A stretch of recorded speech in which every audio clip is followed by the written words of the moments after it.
INTJs don't fall easily. They don't chase. They don't get swept away. Unless they meet someone completely unexpected. Someone soft, yet steady. Imaginative, yet deeply grounded in who they are. That someone is often an INFP. Today we're revealing the 5 things INTJs find absolutely irresistible about INFPs, even if they'd never admit it out loud. And trust me, if you're an INFP watching this, you might not even realize the power you hold. Let's get into it. INTJs live in their heads. They lead with introverted intuition, NI, a deep, future-focused vision that few people understand. They build systems, optimize ideas, analyze human behavior like it's a chessboard. And then an INFP walks in. Full of depth, driven by emotion. Carrying a kind of authenticity that feels untouched by the noise of the world. At first, the INTJ is curious. Then, captivated. Number 1, authenticity that can't be faked. INFPs lead with introverted feeling, FI, a deep internal compass that isn't shaped by trends or validation. They say what they mean what they feel, and don't perform to impress. INTJs who struggle to trust people easily find this immensely attractive. Because the INFP doesn't try to sell themselves. They simply are. And for an INTJ, that kind of raw truth is magnetic. Number 2, emotional depth without drama. INFPs are emotional, but not in a chaotic way. Their feelings are deep but internal, refined, quiet. INTJs, with their tertiary FI, feel intensely but hide it. When they meet someone who lives emotionally with grace and stillness, it resonates. It feels safe. They realize, this person won't manipulate me. They'll understand me, without forcing me to perform emotions I'm not ready to show. That's rare. That's irresistible. Number 3, imaginative brilliance, NE.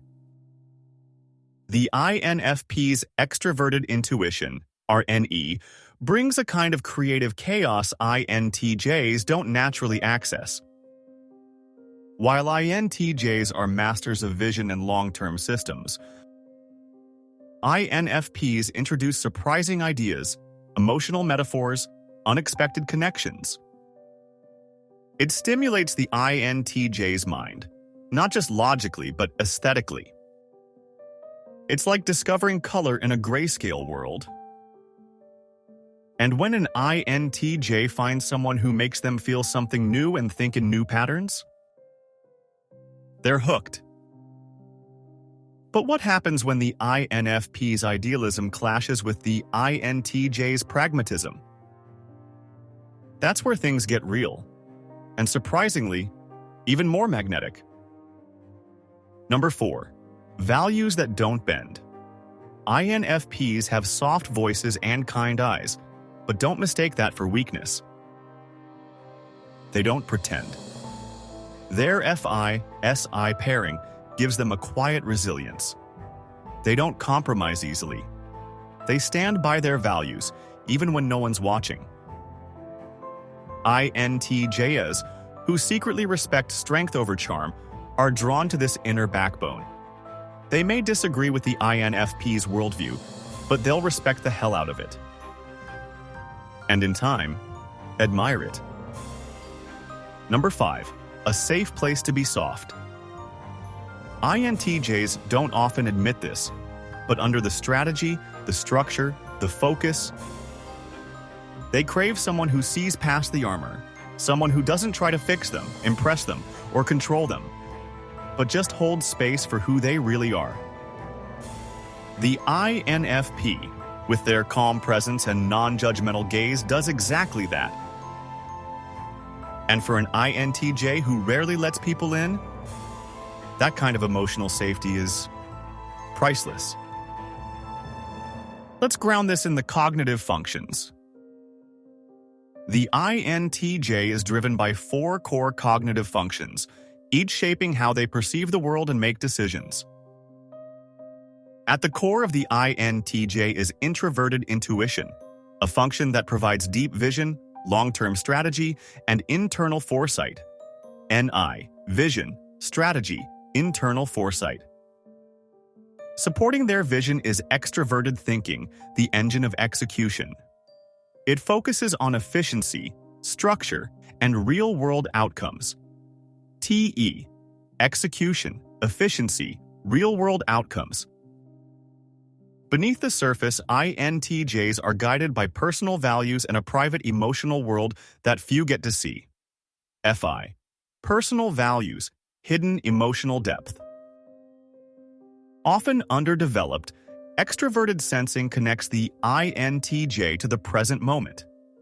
It relates to sensory awareness, aesthetics, and real-time experience, but it's a function they can easily overlook.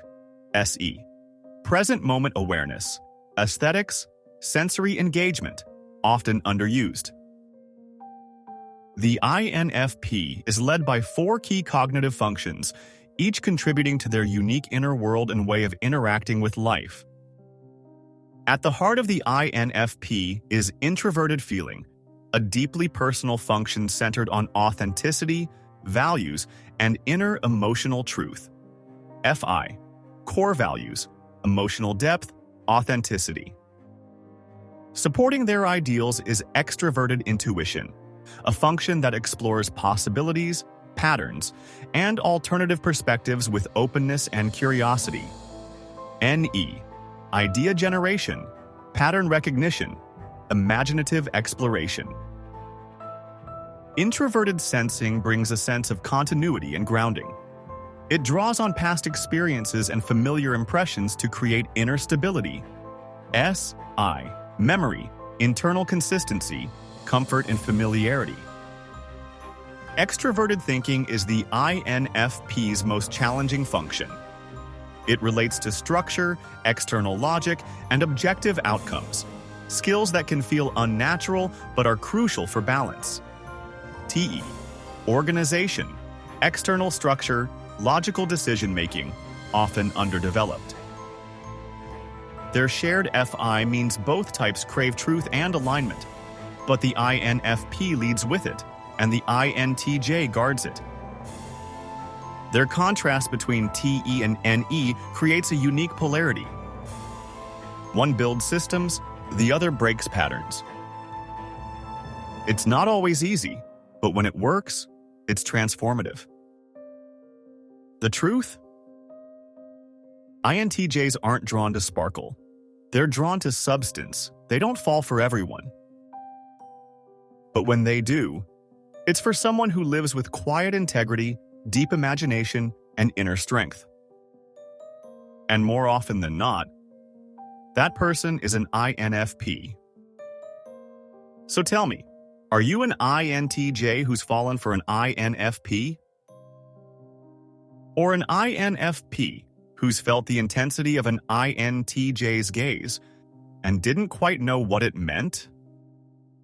Drop your story in the comments. Let's talk about it. If this resonated, make sure to like, subscribe, and tap the notification bell so you don't miss what's next. Thanks for watching. See you on the next video.